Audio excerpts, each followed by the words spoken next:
Now, the thing that we're going to do with this guy is we're going to make sure that all the particles that are flying off look like they're from his face and look like they're from his hair and everything. So we basically just want to extend all this across. And the best way to do that I've found is Liquify. So let's go to Liquify. There we go. Now we're just going to take this, and this is just the nudge brush. We're going to take this guy, and we're just going to drag all of this stuff out over here. Drag his face out. It's going to look a little bit bizarre. And because this is kind of a big image, it does take, sometimes I get a little bit of a lag, even though this is a pretty fast computer. So I'm just going to drag all this out. As you can see, this is going to make him look a little bizarre. Here we go. Let's drag it all.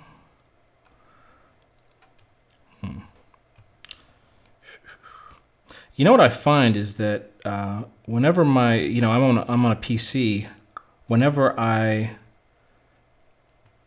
let the computer, what do you call it? When it restores, when it comes back after it kind of turned off, it never really runs that well. It's always a little bit slow. So that's what I think what's kind of going on here. It's just a little bit laggy, but we'll work with that. Okay, as you can see, we're just going to drag all this stuff out, and all this is going to disappear, and it's all going to be what's over the particles. And we're going to have to adjust this too. One of the, if you want to talk about mistakes that I see with people trying to do this technique, is some people will just drag the face over and extend it. They'll just make the face really big beside it, and then they'll start putting particles over it, and that always looks terrible. And another thing that we're going to do later, once we're doing a little bit more fine tuning, is we're going to clone stamp this and just work with it a little bit. We're going to change some of the looks on it. Like this, we might just smooth it with this or something. But for right now, let's just work with that for the sake of time.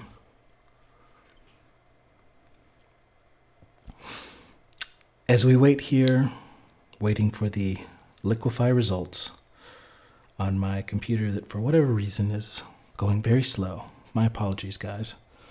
But, art takes time. Not sure why it's taking so long.